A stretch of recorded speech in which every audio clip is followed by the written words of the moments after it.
Assalamualaikum warahmatullahi wabarakatuh. Innal hamdalillah nahmaduhu wa nasta'inuhu wa nastaghfiruh wa na'udzu billahi min shururi anfusina wa min sayyiati a'malina. Man yahdihillahu fala mudilla lahu wa man yudlil fala hadiya lahu. Asyhadu an la ilaha illallah wahdahu la syarika lahu wa asyhadu anna Muhammadan abduhu wa rasuluh. Ya ayyuhalladzina amanu taqullaha haqqa tuqatihi wa la tamutunna illa wa antum muslimun.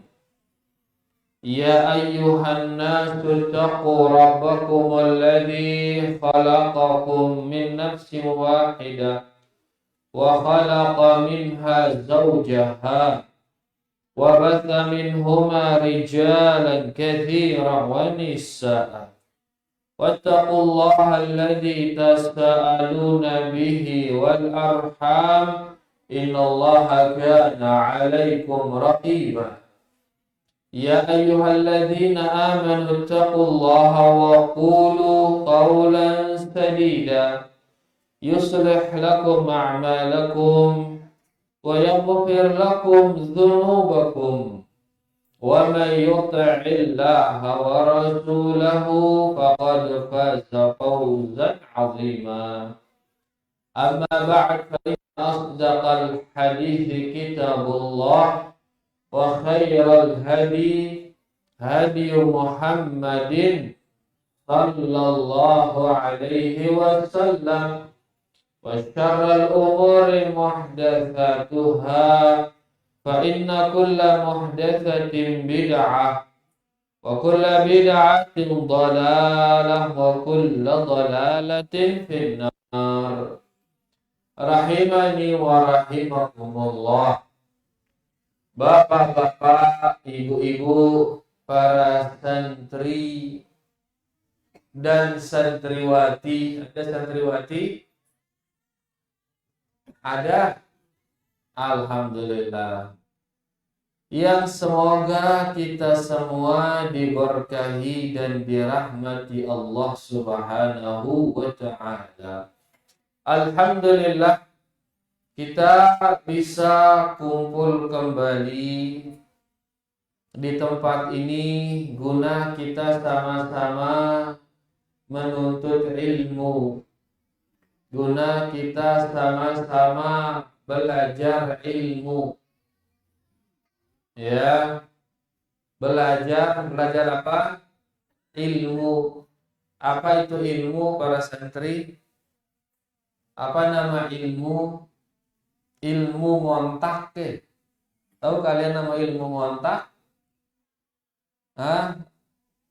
Ilmu apa? Ilmu ngejim. Tahu kalian ilmu ngejim? Ilmu agama, yang mana nama ilmu agama, ibu-ibu? Seperti ini. Ngaji, ayo. Jadi yang namanya ilmu, qala Allah, wa qala rasuluhu, wa qala sahabat. Ilmu itu adalah firman Allah, sabda Nabi-Nya Muhammad sallallahu alaihi wasallam, dan ucapan para sahabat. Itu ilmu. Apa ilmu sekali lagi? Mas muka? Hah? Alif. Alif. Hanif, Masya Allah. Bagus sekali namanya Hanif, Masya Allah. Nah, apa itu ilmu? Pertama, firman Allah. Apa firman Allah? Al-Quran. Yang kedua apa? Sabda Rasulullah Sallallahu Alaihi Wasallam. Apa sabdanya? Hadis. Tahu kalian nama hadis? Nanti dipelajari. Kemudian yang ketiga apa? Ucapan para sahabat. Asarnya para sahabat. Itu dia ilmu. Itu dia yang kita pelajari. Itu dia sumber agama Islam. Berarti kita kalau mau belajar agama, berarti yang kita pelajari adalah Al-Quran, hadis, dan ucapan para sahabat. Kita pelajari dia. Bukan hanya dipelajari, kita pahami dia. Bukan hanya dipahami, bahkan kita fikihkan dia. Fikih ini lebih detail daripada paham. Nah, seseorang dia akan mendapatkan kebaikan kalau sampai dia memahami plus tadi, yaitu fikih tadi. Makanya dalam hadis Nabi SAW bersabda, "Man yuridillahu bihi khairan yufaqihhu," bukan yufahimhu, tapi dibilang yufaqihhu fid din. Allah akan menjadikannya faqih terhadap agama. Karena faqih ini sudah paling atas ini. Di bawahnya paham. Di bawahnya ilmu tadi. Mengetahui, memahami, kemudian memfikihkan, begitu dia. Nah, itu yang kita pelajari Al-Quran, pelajari hadis, pelajari ucapan para sahabat. Makanya kita fokus ke sana. Adapun hal-hal yang lain nggak cukup waktu untuk belajar yang lain. Ini kita fokuskan. Belajar Al-Quran, ambil apa maknanya, apa kandungannya, dan lain sebagainya. Hadis juga demikian. Demikian pula ucapan para sahabat. Nah, ini yang kita pelajari. Ini tujuan kita kumpul sekarang. Kita kumpul untuk mempelajari ilmu itu. Ya, kita kumpul mempelajari Al-Quran, mempelajari hadis, ya, dan mempelajari athar para sahabat. Nah, kalau sudah berilmu, apa dapat kita kalau berilmu? Kalau sudah berilmu dapat kita apa? Nah, kita ngapain ini menuntut ilmu? Ibu-ibu, nabi tujuan menuntut ilmu, ibu-ibu. Kita ngapain? Biar dipesilak ke kalau ada yang begawe. Itu ke tujuan kita ini jadi orang berilmu ini.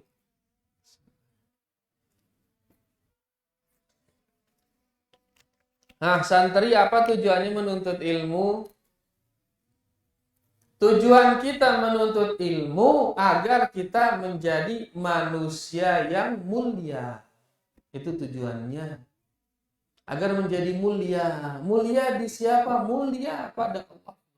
Mulia di sisi Allah. Kalau sudah mulia di sisi Allah, otomatis mulia di hadapan seluruh makhluknya. Otomatis. Jadi tujuan kita menuntut ilmu itu satu itu. Agar mulia di hadapan Allah. Itu tujuan dari menuntut ilmu. Ya, makanya orang yang berilmu akan diangkat derajatnya oleh Allah. Yarfa'illahu alladhina amanu minkum walladhina utul ilma darajat. Allah akan mengangkat derajat orang yang beriman. Dan Allah akan mengangkat derajat orang yang berilmu beberapa derajat lebih tinggi dari derajat orang yang beriman. Ini tujuan kita menuntut ilmu agar kita mulia, tinggi derajat kita di hadapan Allah Subhanahu wa taala. Oleh karenanya mari kita ikhlaskan niat kita kepada Allah Subhanahu wa taala. Tiada lain tiada bukan tujuan kita menuntut ilmu, yaitu agar kita mulia di hadapan Allah Subhanahu wa taala. Selain kita yang menuntut ilmu, anak-anak kita juga ibu-ibu, kita motivasi dia untuk menuntut ilmu. Terus motivasi dia. Kenapa demikian? Karena nanti anak-anak kita kalau dia menuntut ilmu, dia juga akan mulia nanti ibu-ibu. Dia juga akan memberi kita kemuliaan begitu anak kita ini mulia. Mulia dia di hadapan Allah, otomatis orang tuanya juga akan mulia. Ya, makanya seseorang kalau dia meninggal putus seluruh pahalanya. Kecuali 3 yang tidak putus. Di antaranya waladin salihin yad'u lahu, anak soleh yang terus-menerus mendoakannya. Nah, ya tujuan niki ibu-ibu terus belajar kanak-kanak niki akenarak terus jadi tambahan saldo saat kita sudah meninggal. Terus mereka nanti ya mengirimkan kita pahala. Jadilah kita mulia di sisi Allah Subhanahu wa taala. Menuah soleh kanak niki setiap na salat mau kita pahalana. Setiap na baca Quran mau kita pahalana. Setiap na berzikir mau kita pahalana. Berakhlak mulia dia, apalagi bertauhid dia. Tauhid ini sih paling belik pahalanya ini. Maka otomatis kita juga akan mendapatkan pahalanya. Maka motivasi dia terus ya agar dia mau ya mempelajari ilmu niki, kemudian dia menjadi anak yang mulia insyaallah. Baik rahimani wa rahimakumullah, seperti biasa kita di malam niki membaca kitab Riyadhus Shalihin. Kitab Riyadhus Shalihin yang disusunkan kita oleh Al-Imam An-Nawawi rahimahullahu ta'ala.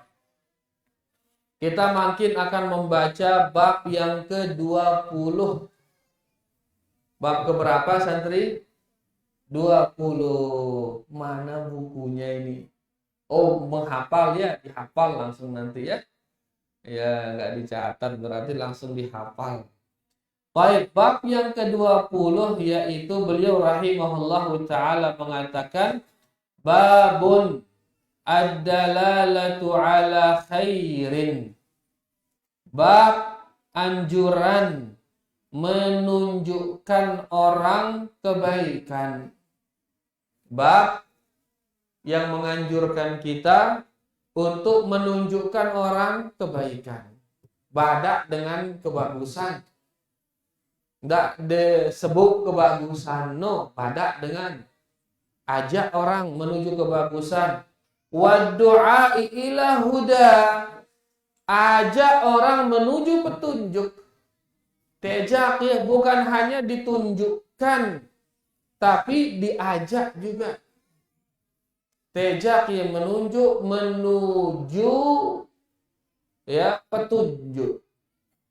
Au-dalalah, dan ancaman bagi orang yang mengajak kepada kesesatan. Berarti si ngajak niki arak ngajak tipa petunjuk, arak ngajak tipa kesesatan. Hati-hati. Ya, hanya ndak tetejak dengan tipa kesesatan. Tapi ajaklah orang kemana? Ke petunjuk. Nah, di sini bab kita ini anjuran menunjukkan orang kebaikan.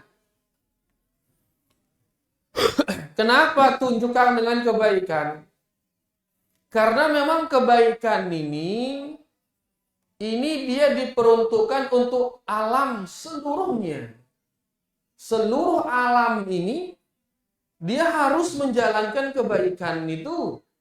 Manusia dan jin ini menjalankan kebaikan itu harus seluruhnya. Angka tebadak selaku dengan kebaikan.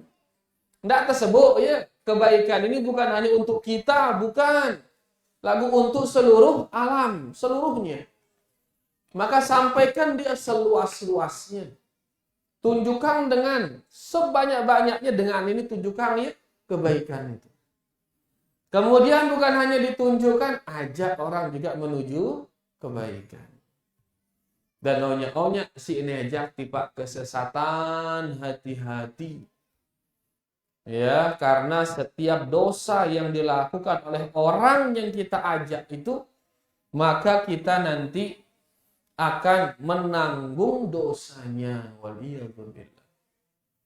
Angka tukang tejak ini, duat, tukang ajak, atau ulama tukang tejak atau ulama atau dai, dia bisa menjadi orang terbaik, bisa juga menjadi orang terburuk. Waliyadzubillah. Bisa dia menjadi orang terbaik, bisa menjadi orang terburuk. Kalau dia menjadi ulama kebaikan, maka dia menjadi orang terbaik.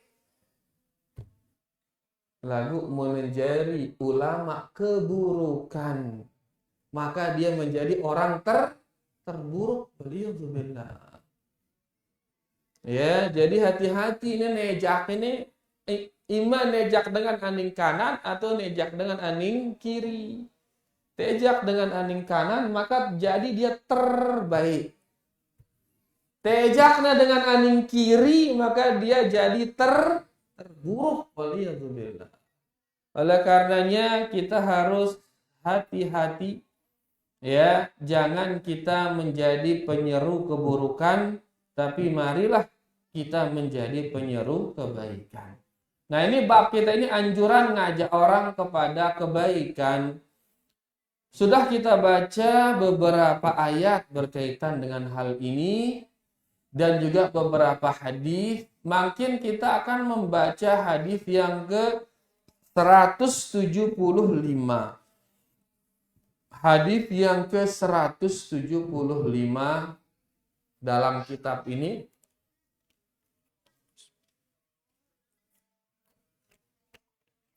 Di sini Al-Imam An-Nawawi rahimahullahu taala mengatakan, wa an Abil Abbas Sahal bin Sa'ad As-Sa'idi radhiyallahu anhu anna Rasulullah sallallahu alaihi wasallam qala yauma Khaybar.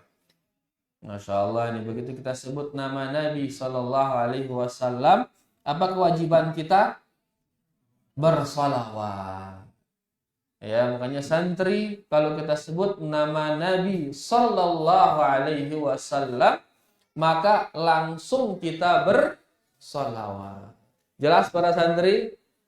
Alhamdulillah. Semangat sekali ibu-ibu luarnya, insyaallah.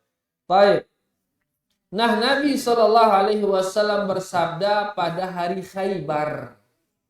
Pada hari Khaybar. Apa kira-kira yang terjadi pada hari Khaybar? Yaitu perang. Perang di Khaybar. Khaybar itu salah satu bentengnya orang Yahudi. Bentengnya siapa? Orang Yahudi. Dan orang Yahudi ini ya luwih akalna, luwih akalna. Sehingga akhirnya mau nggak mau Nabi Shallallahu Alaihi Wasallam harus menaklukkan bentengnya dia ini. Harus ya menggagalkan atau merusak bentengnya orang Yahudi itu Khaybar. Karena tono nyusun strategi, tono nyebut macam-macam, tono kekuatannya disimpan di Khaybar. Sehingga beliau Shallallahu Alaihi Wasallam ya ingin menaklukkan kota Khaybar. Lagu Khaybar niki bentengnya berlapis-lapis tembok, sekat. Berlapis-lapis temboknya. Sehingga berkali-kali Nabi Shallallahu Alaihi Wasallam berusaha menaklukkannya, lalu gagal terus. Dia udah berhasil. Yang pada akhirnya di kali terakhir muncul hadis. Beliau mengatakan pada hari Khaybar, la u'tiyanna rayata ghadan. Besok saya akan beri bendera ini. Rajulan, kepada seorang laki-laki, yaftahullahu ala yadayhi, yang dari tangannya Allah akan menaklukkan kota Khaybar. Karena sebelumnya sudah berkali-kali dicoba Khaybar, enggak takluk. Kuat, dia berlapis-lapis soalnya benteng. Karena emang dengan Yahudi ini ya pintar lagu, ya pengecut. Ya, nyebuk dalam tuh nyebuk luar biasa. Nah, beliau mengatakan besok akan takluk dia ini. Dan saya akan beri bendera ini kepada seseorang yang dengan tangannya Allah Subhanahu wa taala akan menaklukkan kota apa? Khaybar. Kemudian beliau mengatakan yuhibbullaha wa rasulah. Dan laki-laki ini yang akan saya beri bendera ini, dia laki-laki ini mencintai Allah dan mencintai Rasulnya. Luar biasa ini sifatnya laki-laki ini. Wa yuhibbuhullahu wa rasuluhu. Dan Allah beserta Rasulnya juga mencintai dia laki-laki ini. Nah, ini kan berarti gelar yang luar biasa ini. Laki-laki ini mencintai Allah dan Rasulnya. Kemudian Allah dan Rasulnya juga mencintai laki-laki ini. Gelar yang luar biasa ini. Fabatan nasu yadukuna lailatahum ayyuhum yu'taha. Maka akhirnya manusia berbicara, berdesas-desus, mengira-ngira. Kira-kira saya jemaah ini si jinta sadik bendera isi Rasulullah Sallallahu Alaihi Wasallam. Mereka mengira-ngira. Dan maksudnya mengira-ngira di sini berharap, si jin tersadik bendera ini. Setiap orang berharap dia yang dikasih bendera itu. Kenapa? Karena di sana nanti dapat dia gelar. Gelar yaitu dia dicintai oleh Allah dan Rasulnya. Ibu-ibu, mele kaida mencintai misi Allah dan Rasulnya. Mele ida ibu-ibu, memilih gati selapu ante ino meletang. Ya, makanya para sahabat di malam itu ngobrol dia. Kira-kira nih, ngana-ngana terus dikira-kirain sama dia. Fulan dia begini, dek kaya. Fulan dia begini, dek kaya ngono doang. Ya dukuna lailatahum ayyuhum yu'taha. Semua berbicara kira-kira siapa yang diberi. Falamma asbahan nasu, begitu di pagi hari, gadau ala Rasulillah sallallahu alaihi wasallam. Semua para sahabat berangkat menuju Rasulullah sallallahu alaihi wasallam. Untuk apa mereka berangkat, santri? Kenapa rami-rami mereka kepada Nabi sallallahu alaihi wasallam pagi-pagi itu? Kenapa? Karena berharap dia yang akan dikasih bendera. Selaku lema-lema berkata, ya, lema-lema menghadap ke Rasulullah sallallahu alaihi wasallam. Karena kan Nabi itu mengatakan, jemak lema gin kusade seseorang bendera ini. Yang dengan tangannya Allah akan menaklukkan kota Khaybar. Jemak. Begitu datang jemak ini, seluruh sahabat datang kepada Rasulullah sallallahu alaihi wasallam berharap diberi bendera itu. Seluruhnya berharap. Ya, kenapa mereka terkesan rebutan ngambil bendera itu? Kenapa? Karena mereka ingin gelar dicintai oleh Allah dan dicintai oleh Rasulullah sallallahu alaihi wasallam. Kemudian perawi mengatakan kulluhum yarju an yu'taha. Semua manusia saat itu berharap diberi bendera tersebut. Faqal, maka tiba-tiba Nabi kita sallallahu alaihi wasallam bersabda, Aina Ali ibnu Abi Thalib, kata dia. Tiba-tiba beliau mengatakan, mana dia Ali bin Abi Thalib? Ya Ali bin Abi Thalib. Ini menunjukkan kedudukan Ali bin Abi Thalib di sisi Rasulullah sallallahu alaihi wasallam. Manjur dengan berbondong-bondong ke sana. Ya, lalu ternyata yang dicari adalah Ali bin Abi Thalib. Faqila, maka orang-orang saat itu mengatakan, ya Rasulullah huwa yashtaki ainaih. Ya Rasulullah, Ali dina hadir. Kan dina hadir, ya sakit, pemelangnya sakit. Dia buta harapan, silain nabe. Seolah-olah begitu.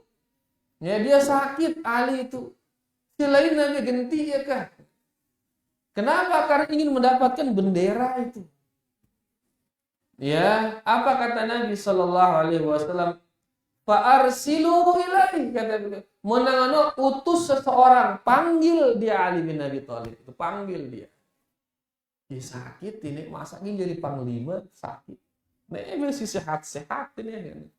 Tapi ternyata Nabi Shallallahu Alaihi Wasallam tetap memilih Ali bin Abi Thalib.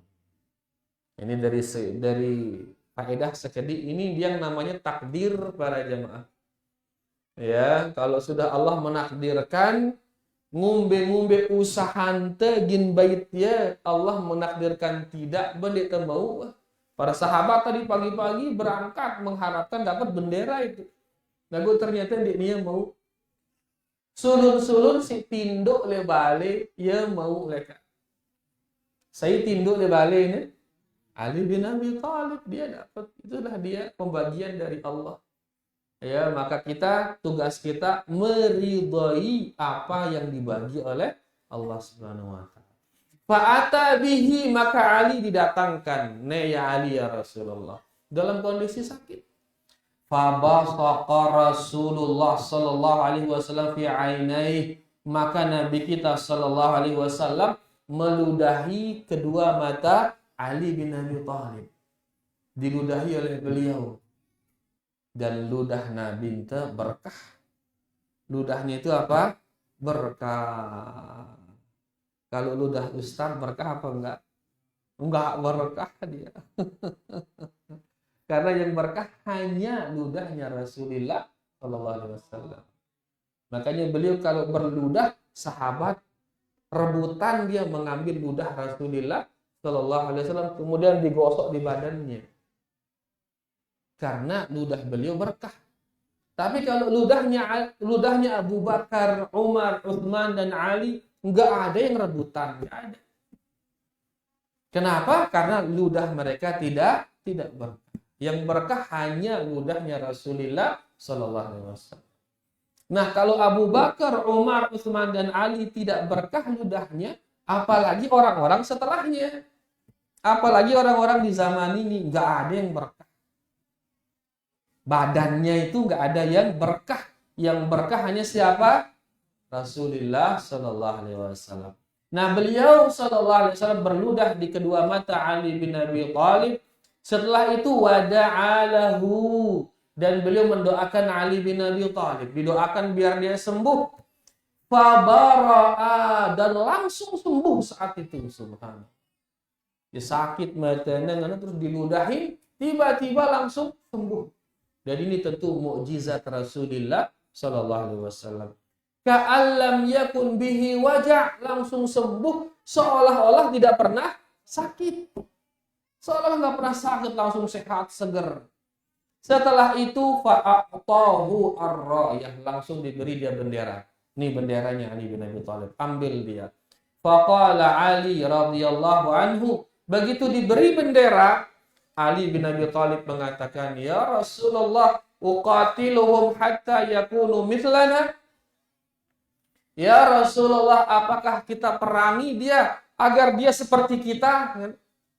Faqal, maka Nabi sallallahu alaihi wasallam bersabda, umfud ala rislik, berangkatlah wahai Ali, hatta tanzila bisahatihim, sampai engkau masuk ke dalam benteng mereka itu, tsummad'uhum ilal Islam. Begitu masuk ke bentengnya, apa yang dilakukan? Bunuh mereka semua? Tidak. Tapi begitu masuk, ajak mereka ke Islam. Ini dia intinya, ini Islam itu. Jihad itu ini intinya, ajak mereka masuk ke agama Islam. Ya, karena jihad ini tujuannya adalah menghilangkan penghalang mendakwahi manusia Islam.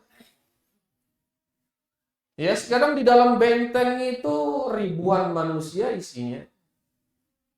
Beberapa pengurus manusia itu tidak mengizinkan Islam masuk ke sana, dihadang Islam.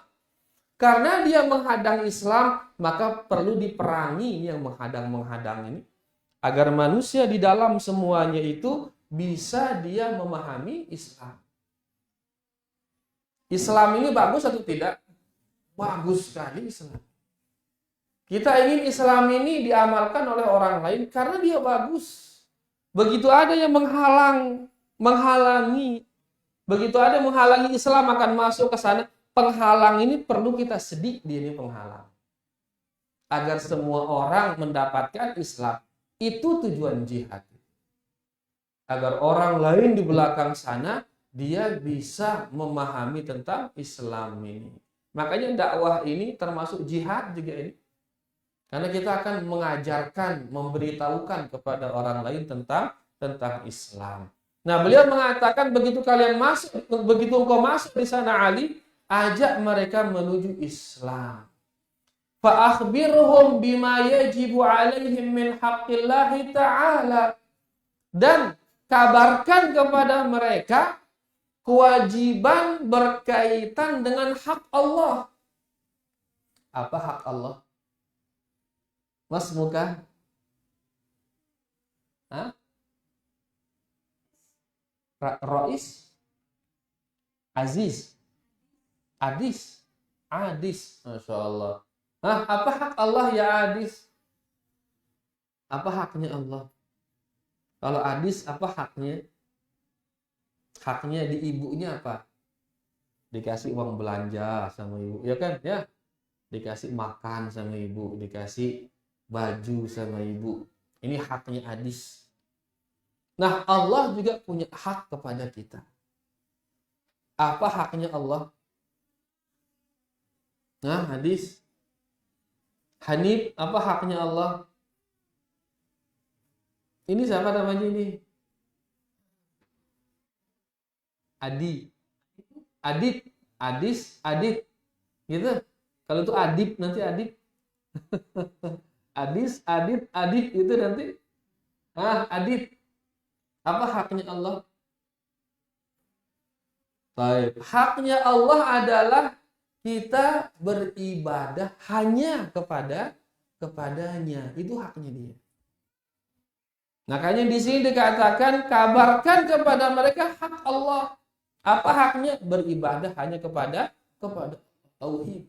Ini menunjukkan kalau kita berdakwah yang pertama kali kita dakwahkan apa? Tauhid, la ilaha illallah. Kemudian beliau mengatakan ini menjadi syahid. Ini menjadi inti dalam hadis ini terkait bab kita. Nabi SAW bersabda, "Fa wallahi, demi Allah, la ayyahdiyallahu bika rajulan wahidan." Kalau ada satu orang dapat petunjuk gara-gara engkau wahai Ali. Sekik dengan doang, jangan lupa sekik dengan. Ya, khairul laka min humrin na'am. Ini lebih baik bagimu daripada engkau mendapatkan onta merah. Daripada engkau mendapatkan onta merah. Apa onta merah itu? Dikatakan di sini oleh Syekh Salim Ait Al-Hilali hafizahullah taala, beliau mengatakan onta merah kanat anfasu amwalil Arab. Yang namanya onta merah itu adalah harta terbaik yang dimiliki orang Arab. Kalau sudah dia punya onta merah, berarti ini sudah dia mencapai kekayaan tertinggi. Paling sugih logo kaya paling tinggi yaitu kalau sudah punya onta merah. Bilioner. Kurang lebih nanti lah. Makanya beliau mengatakan di sini walidha asbahatil jumlatu yudrabu bihal mathal fi kulli nafisin. Makanya kata-kata memiliki onta merah ini menjadi permisalan bahwasanya kalau dia dikatakan sudah punya onta merah berarti dia sudah memiliki segala yang bagus. Makanya Syekh Abdul Razak hafizahullahu taala, beliau mengatakan kalau orang dikatakan memiliki onta merah, al-ma'na khairun laka minad dunya wa ma fihi, kata beliau. Makanya onta merah di sini maksudnya adalah engkau mendapatkan kebaikan dunia dan segala yang ada di atas dunia. Berarti kalau mendapatkan satu orang saja mendapatkan petunjuk gara-gara kita, maka itu lebih baik bagi kita daripada memiliki dunia dan seisinya. Pira ajina dunia dan seisinya ini pira ajina. Pira ajina. Tanah doang beli apitai, pira ajin tanah seapitai ini pira ajina. Oh itu 1 miliar ibu-ibu. Mbe temu 1 miliar tanah seapitai. Ada 2 mau 1 miliar. 2 mau 1 miliar. Berpira kia aja nih seapitai doang ini. Apalagi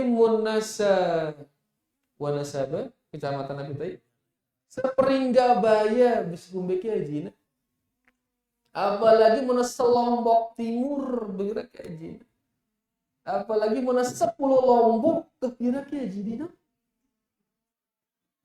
Dia tunggu setengah hitung ya. Apalagi se-Indonesia ini baru harga tanah ini dia mana harga-harga silai. Angka dikatakan ya nikmat akhirat dibanding dengan nikmat dunia, pada marak kita memasukkan jarum di laut, ibu-ibu.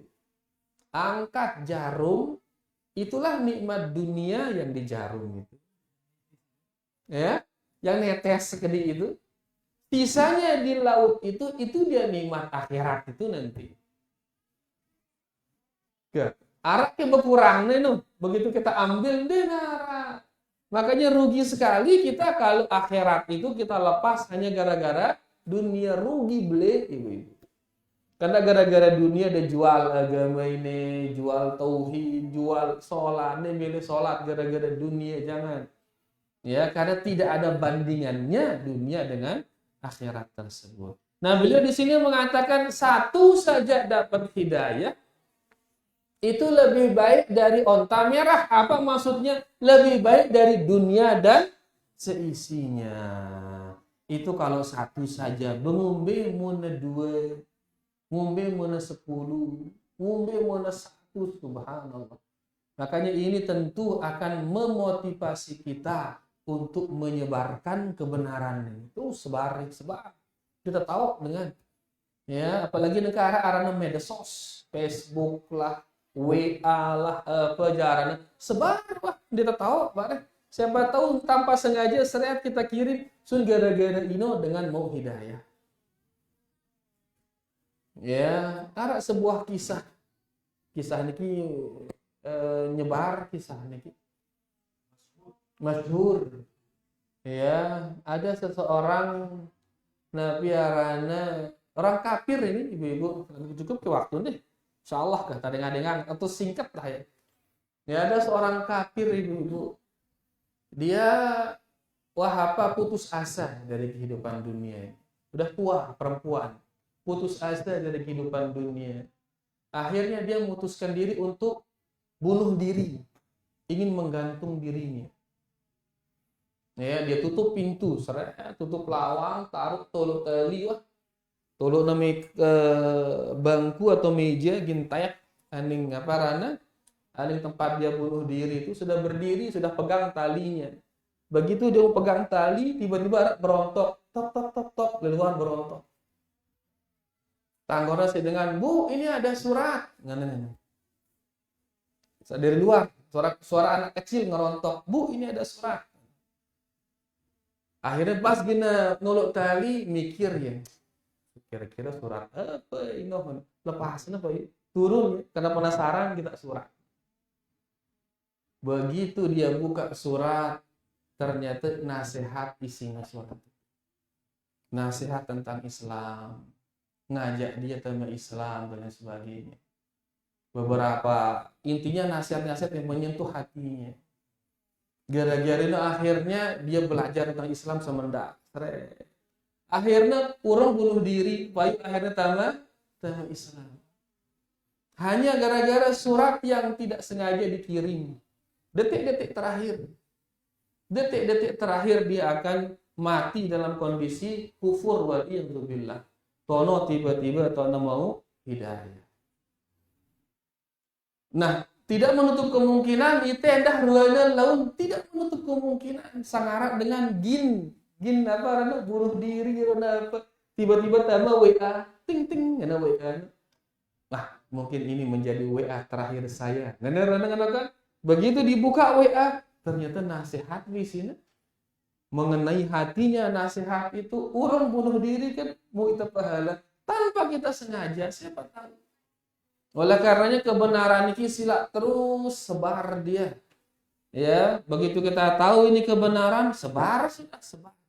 Keberkahan datang dari Allah Subhanahu wa taala, kita tidak tahu bagian mana yang akan diberkahi oleh Allah Subhanahu wa taala.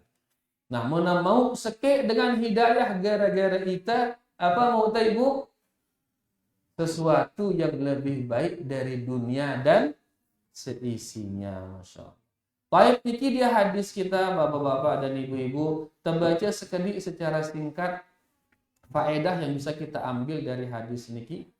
Faedah pertama, akramallahu subhanahu nabiyahu sallallahu alaihi wasallam fa'atla'ahu ala man yaftahu alaih.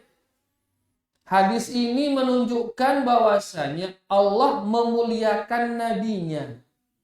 Ngombe angkona mulia yang ia yaitu dengan cara Nabi kita dikabari siapa yang akan menaklukkan kota Khaybar. Apakah ini menunjukkan Nabi kita mengetahui gaib? Tidak sama sekali. Karena dinarak nenau gaib melainkan hanya Allah. Tapi Allah mengabari sebagian ilmu gaib kepada Rasulnya. Sebagaimana firman Allah Subhanahu wa taala, alimul ghaibi fala yudhiru ala ghaibihi ahada, terus illa man irtadha min rasul. Masyaallah, sudah tinggi hafalannya ini. Di surah apa ini? Al-Jin Mumtaz. Masyaallah. Alimul ghaib, dialah Allah yang mengetahui gaib. Wala yudhiru ala ghaibihi ahada, dan Allah tidak menampakkan gaib ini kepada seorang pun. Berarti hanya dia yang tahu gaib. Dan Allah tidak menampakkannya kepada seorang pun. Illa man irtadha min rasul. Kecuali beberapa rasul yang diridhai oleh Allah, itu diberi sebagian ilmu gaib. Membaca beryangnya, yaitu dengan wahyu, diwahyukan kepada dia. Makanya di sini Nabi SAW beliau mengatakan gina takluk kota Khaybar melalui seseorang. Siapa ngabari dia ini? Tentu dikabari oleh Allah Subhanahu wa taala. Dan ini bentuk pemuliaan Allah kepada Rasulnya. Faedah kedua, fadlu Ali bin Abi Thalib wa makanatuhu. Hadis ini menunjukkan keutamaan Ali bin Abi Thalib dan kedudukannya. Ini Ali bin Abi Thalib salah satu orang yang divonis pasti masuk surga oleh Rasulullah SAW. Beliau mengatakan Abu Bakar fil jannah, Umar fil jannah, Ali fil jannah, Uthman fil jannah. Tunjuk jamaah arana Abu Bakar lek surga, Umar lek surga, Ali lek surga, Uthman lek surga, dan seterusnya. 10 orang disebut. Ngombe kei dateng ini paran. Kena langsung Nabi ngena ini. Tapi begitu dibilang Abu Bakar lek surga, langsung ke jarak beribadah Abu Bakar. Ende justru serepatu ya beribadah. Karena memang dia pantas masuk surga, pantas masuk surga. Bukti nedaka Noah ngenang ia tamu surga, tetap nepaju beribadah. Sampai meninggal. Munita nangka netunjuk ngono. Ida tamu surga. Ngombe itu kira-kira. Berjarak itu sholat, fokus berdagang lah, berdagang-dagang. Ngombe pasti surga nih, nanti sana. Ya, ini menunjukkan kita ini memang belum pantas. Ya, pasti masuk surga itu. Kalau Abu Bakar, Umar dan lainnya pantas. Sehingga walaupun leparan kita masuk surga, ya, tetap mereka beribadah, bahkan justru semakin banyak ibadah mereka kepada Allah Subhanahu wa taala. Kemudian yang ketiga, hadis ini menunjukkan mukjizat Rasulullah sallallahu alaihi wasallam. Apa itu mukjizat, santri? Apa nama mukjizat? Mukjizat dalam bahasa kita artinya pelemah artinya. Artinya apa? Pelemah. Yang membuat musuh itu lemah, itu nama mukjizat. Apa manfaatnya? Yaitu melemahkan musuh-musuh dakwah Rasulullah Sallallahu Alaihi Wasallam. Ya, yaitu sesuatu yang digunakan untuk membuktikan kenabian Nabi kita Nabi Muhammad Sallallahu Alaihi Wasallam. Terakhir, ya, karena sudah azan, terakhir yang kelima yaitu fadlud da'wati ilallah. Hadis ini menunjukkan keutamaan berdakwah kepada Allah Subhanahu wa taala, wal hathu 'ala dalalati 'alal khair, dan anjuran untuk kita menunjukkan orang lain itu kebaikan. Lima yuthmiruhu dzalika min 'azimil ajri wa wafirit thawab. Karena berdakwah itu akan membuahkan pahala yang sangat besar. Apa tadi pahalanya dibilang tadi? Lebih baik dari dunia dan seisinya. Itu pahala berdakwah kalau bisa satu orang mendapatkan hidayah gara-gara kita. Baik, ini yang bisa kita baca, mudah-mudahan jelas. Kalau ada belum jelas, bisa nanti ditanyakan setelah azan insyaallah. Wassallallahu ala nabiyyina Muhammad walhamdulillahi rabbil alamin. Sila ta'azan dulu sila. Bi muazzin nih, sila. Yallah, mizan.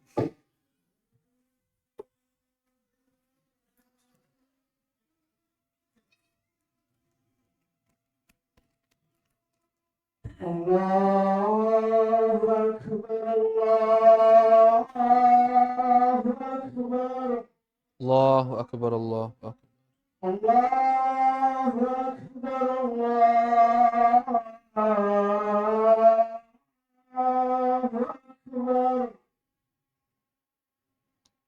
Asyhadu an la ilaha illallah.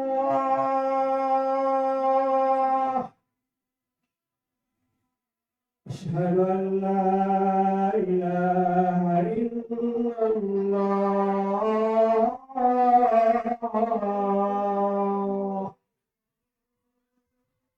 Asyhadu anna Muhammadar Rasulullah. Asyhadu anna Muhammadar Rasulullah.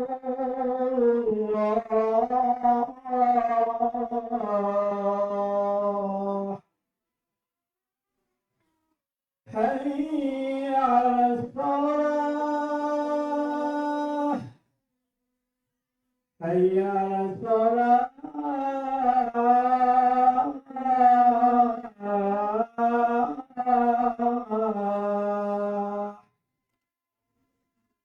Hayya 'alal falah. Hayya 'alal falah.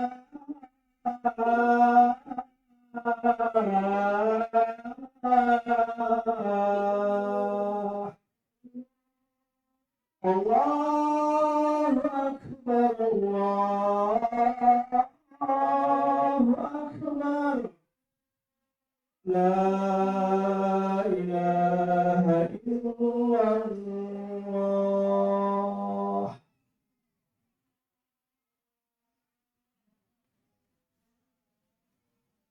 Barik ala Muhammad wa ala ali Muhammad kama barakta ala Ibrahim wa ala Allahumma rabb hadhihi da'wati tammas salatul qa'imah nabiyina Muhammadan al-wasilata wal fadilah ba'atsu maqamahu. Ada yang belum jelas, santri, ada yang ditanyain? Bertanyalah sebelum ditanya. Sila, kalau ada yang belum jelas, ibu-ibu, ada yang belum jelas, ibu-ibu, kita buka sesi tanya jawab. Sila, ada Pak Guru? Arah ke sini jelas. Nggih, ngambil rukun.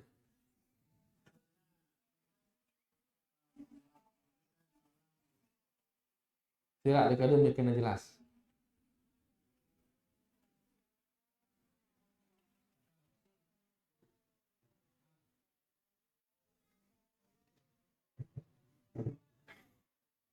Tadi dijelaskan siapa yang membawa orang kebaikan, maka dia mendapat Onta merah untuk dunia dan seisinya. Ini pertanyaan saya di sini. Ada hasilnya, jadi yang artinya berlebih. Jadi saya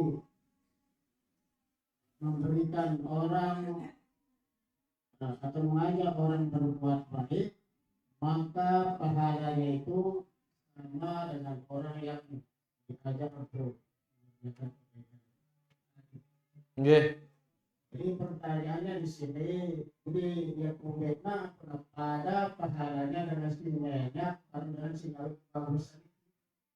Ikumbena pahalana pada antara si bertejak dan si mengamalkan,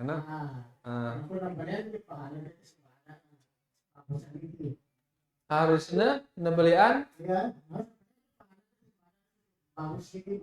Justru harusnya si bebadak nebelian malik pahalana pada pahalana terus ayo ngombe apa kan ini pada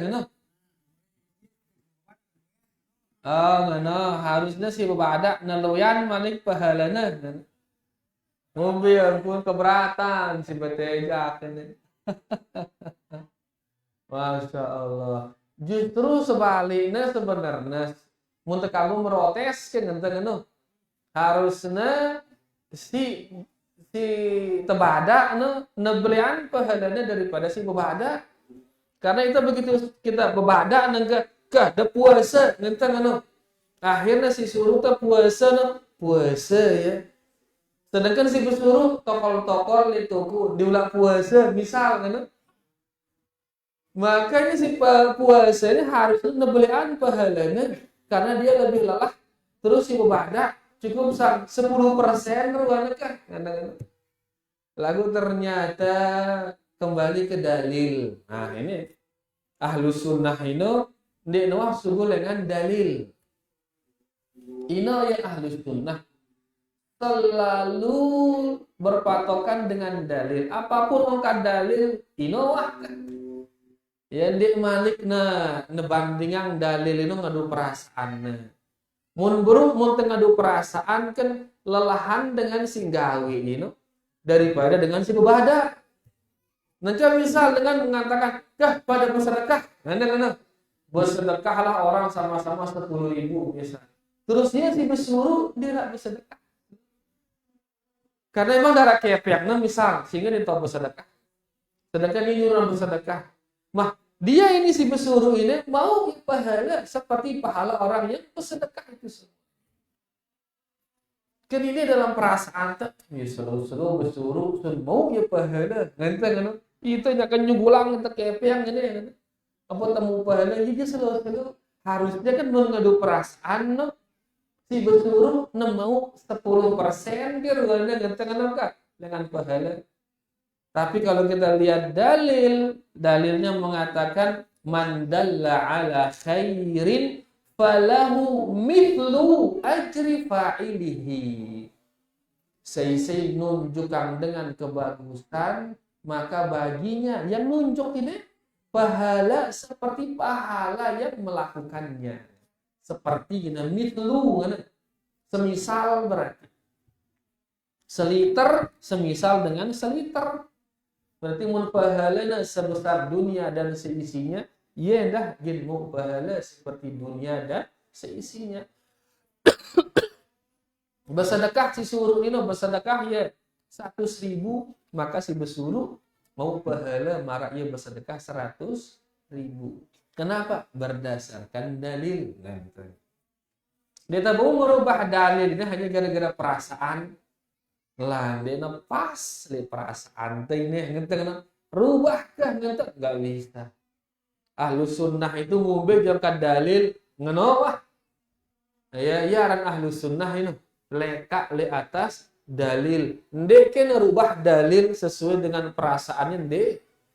Justru perasaannya ini ya dirubah untuk mengikuti dalil. Dan ndek kira-kira lebih bijak kita atau Allah lebih bijak? Jauh Allah lebih bijak. Nah mungkin di perasaan kita ini tidak bijak, tapi ketahuilah ini datang dari yang maha bijak. Maka inilah yang terbaik, yaitu orang yang mengajak diberi pahala seperti orang yang mengerjakan. Jelas tidak, Pak Guru? Wallahu ta'ala a'lam. Nah, man sanna fil Islam. Kalau hadis yang saya baca tadi diriwayatkan oleh Imam Muslim dan Imam Tirmidzi dan Imam Abu Daud dan Ahmad, yaitu hadis man dalla ala khairin falahu mithlu ajri fa'ilihi. Saya nejak tipak kebagusan, maka baginya seperti pahala yang diajak itu, orang yang mengerjakan itu.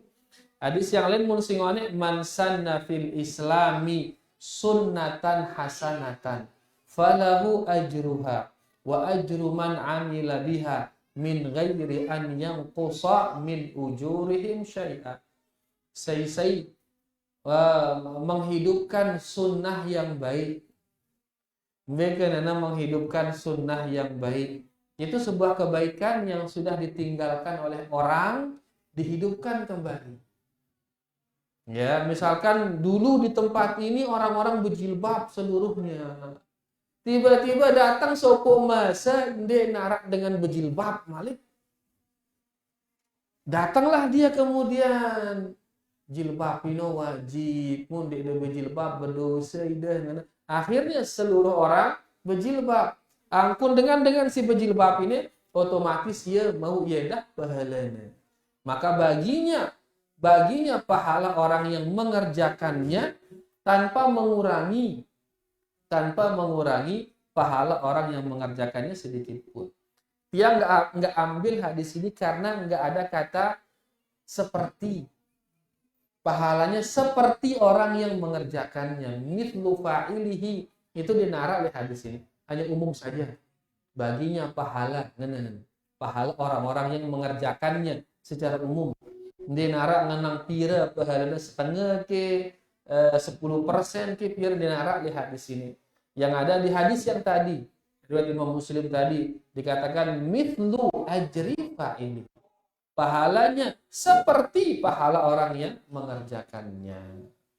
Jadi bahwasanya ini datang dari Allah yang maha bijaksana, maka tugas kita menerima keputusan ini. Karena datang dari Allah yang maha bijaksana. Mungkin kena Pak Guru reda kaidah Pak Guru. Reda kaidah. Tadi mah reda gua masak ke pada. Wow. Nah, itu udah halus sunnah. Berarti wah halus sunnah wah ini. Sampai nawato nangenongkan hadis begitu wah alhamdulillah. Berarti sudah ahlus sunnah paten loh ya alhamdulillah. Ya ini semuanya jadi kita kaitan. Bagaimana? Banyak kali bagusnya maka yang berdapat seisi dunia dan seisinya, masya Allah. Nggih, ngana mau na? Ya, bahkan dalam hadis tadi khairun, ngana lebih bagus lah, lebih baik lagi. Berarti kini lebih banyak lagi dari dunia dan seisinya. Khairun, ngana. Khairun laka min humurin na'am, ngana. lebih baik daripada onta merah. Berarti lebih dari dunia dan seisinya. Sekik doang ini dengan si mau hidayah gara-gara kita. Akan ndak malas-malas menyebar petunjuk niki. Karena kita nggak tahu yang mana yang menyebabkan orang mendapatkan hidayah, nggak tahu. Mudahan jelas ya. Wallahu ta'ala. Masih arak ki, sila. Sila. Ndak najok lalu sila. Ndak najok lalu. Wakah.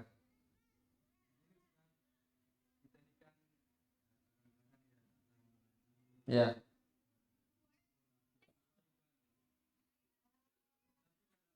Dalam perasaan khawatir akan masa profesi, jodoh, matihan. Padahal kita kajian. Ya. Kadang-kadang kan bisa. Ya, dengan awal kan, dengan apa yang dengar si ibu-ibu ya dah bagus nih, gila. Kadang-kadang ya. Kita ikut kajian, misalkan kan. Iya. Ikut kajian. Kemudian kita mengerjakan sedekah, berpuasa dan banyak lagi hal-hal yang baik lainnya itu. Tapi kadang-kadang masih ada perasaan khawatir atau takut tentang masa depan. Ya, seperti profesi kita atau jodoh bisa, atau intinya yang berkaitan dengan masa depan gitu. Ya.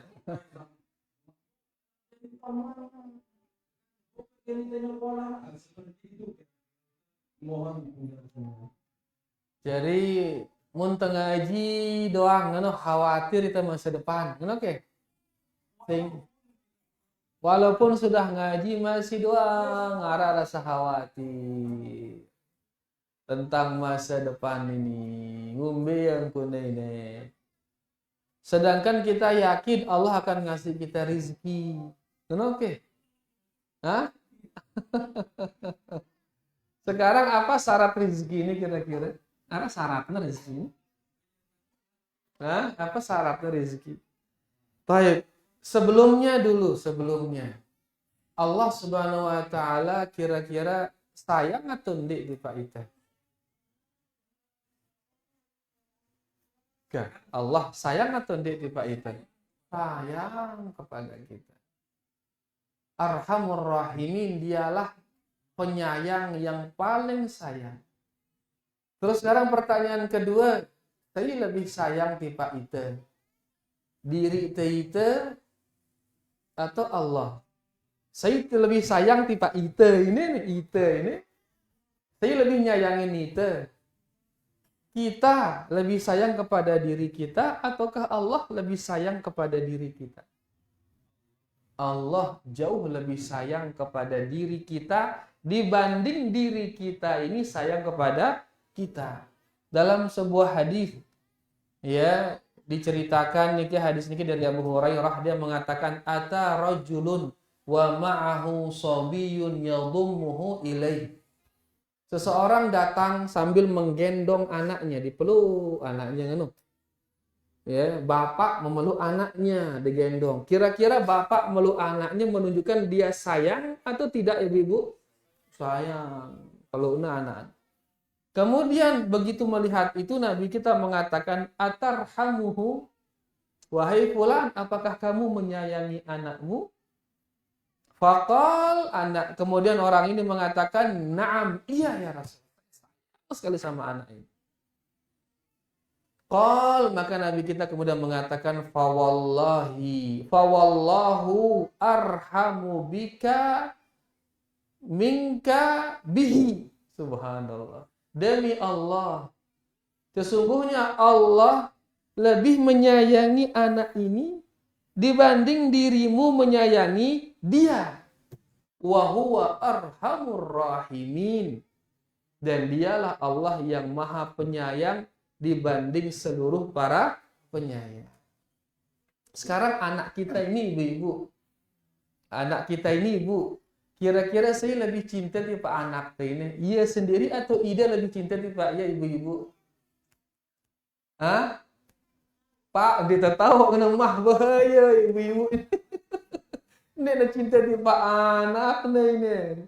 Terkadang seorang ibu lebih cinta kepada anaknya daripada anak itu sendiri kepada dirinya.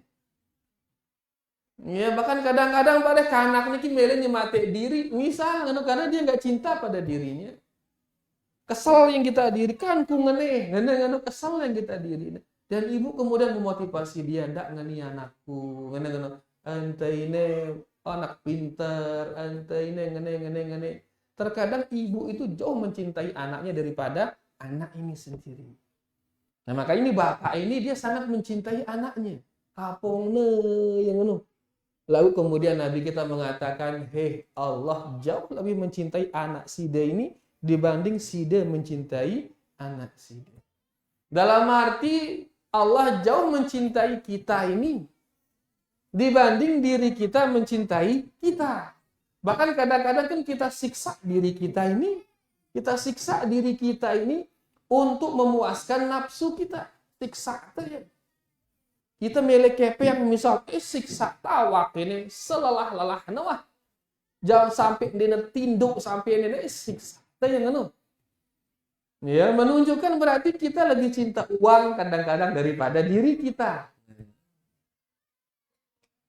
Jadi intinya bahwasanya Allah Subhanahu wa taala dia lebih mencintai kita daripada diri kita ini mencintai kita. Yakinlah itu. Nah, kalau sudah itu yakin, maka tenanglah kita akan diri kita ini.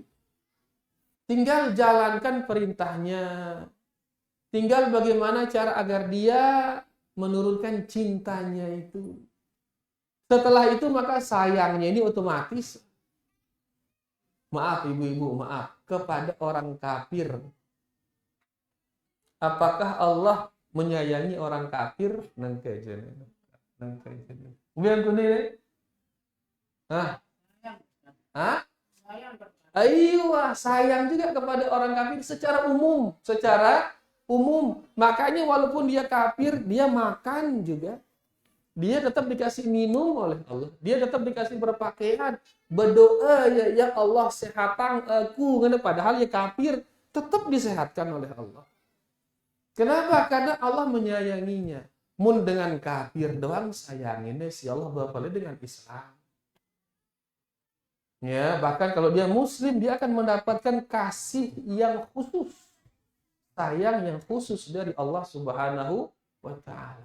Kalau sudah kita paham ini, tenang kita, Bu.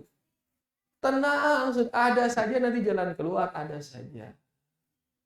Yang menjadikan kita tidak tenang adalah apa itu? Di saat mulai ada hasrat-hasrat. Oke. Bahasa kasarnya ruana ya ambisi-ambisi.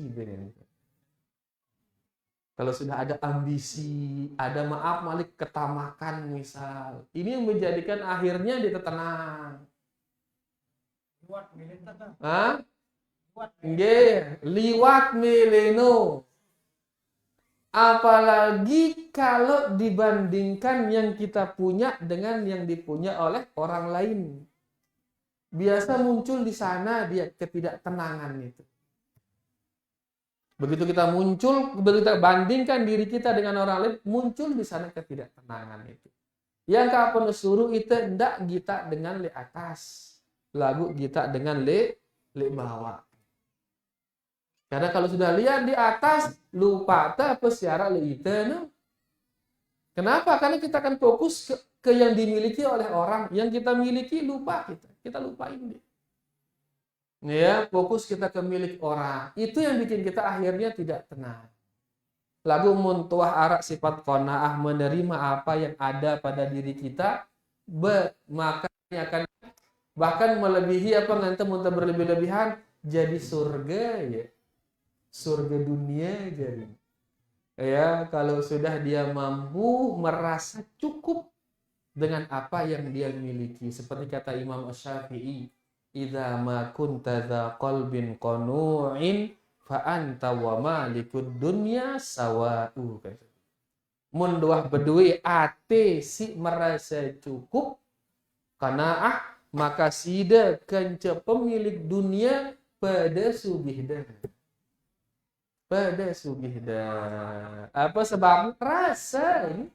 Ini sekedar rasa sebenarnya ini. Ya, kalau kita sudah bisa mengatur hati ini agar dia merasa cukup dengan apa yang dia miliki, maka dia dengan pemilik dunia ini itu para raja pada rasanya pada rasa apa ini? Rasa sugi. Karena sugi itu sekadar rasa ini. Dia dengan apa? Ini ilmu batin, ini ilmu. Karena ini sugi itu sekedar rasa. Dia merasa sugi.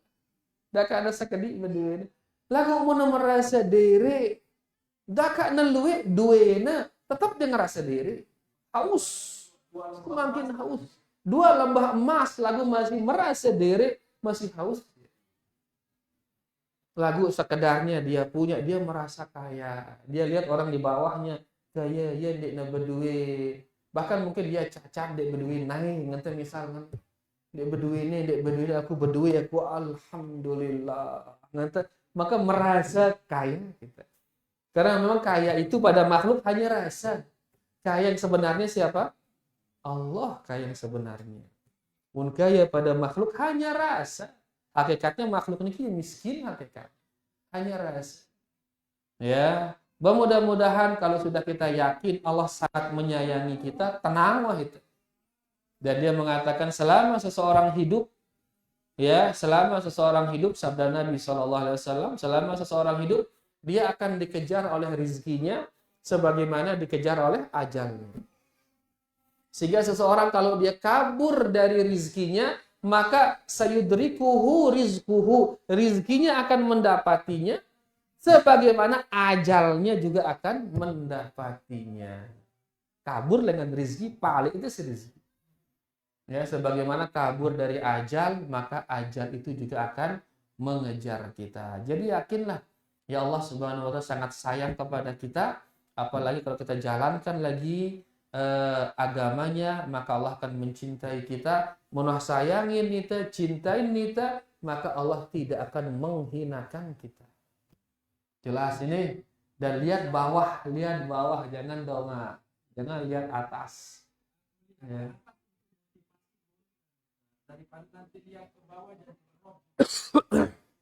Lihat ke atas untuk motivasi boleh apa tidak? Motivasi mumbe ini akhir tersugi kan oke. Iya kan orang kata si baru itu yang dinamakan dengan ambisi lihat. Nah, itu yang dinamakan dengan ambisi marak baru no. Sehingga orang kata si ngone si Mia itu merasa tidak tenang di antara ini karena ambisi itu. Nah, gara-gara ambisi itu yang bikin kita akhirnya tidak tenang. Tapi kalau yang kita inginkan adalah merealisasikan ibadah. Kalau yang kita inginkan merealisasikan ibadah ini, bagaimana kita dengan sila atas ibadah. Kita orang yang di atas kita ibadahnya, maka dia negin tono aning penggita kan. Dia tegin kita dengan si berharta banyak, dia tegin kita dengan si berjabatan tinggi. Tapi kita lihat apa? Orang yang ibadahnya banyak, orang yang ilmunya banyak. Lah dengan ini bau ya bilang kelam sholat tahajud jam 3 uras sholat tahajud. Melihat aku marah dengan sebenarnya kok tak berambisi. Tono tuh ambisi no. Kan marah baru kata dunia no marah ibarat setetes air di jarum dibanding dengan kenikmatan akhirat itu. Sehingga mun si setetes no meletang teh eler si selaut kan rugi beli itu ini. Ya, maka mari ambisi kita itu bisa seperti orang-orang yang dekat dengan Allah Subhanahu wa Ta'ala. Mudahan jelas, Bu.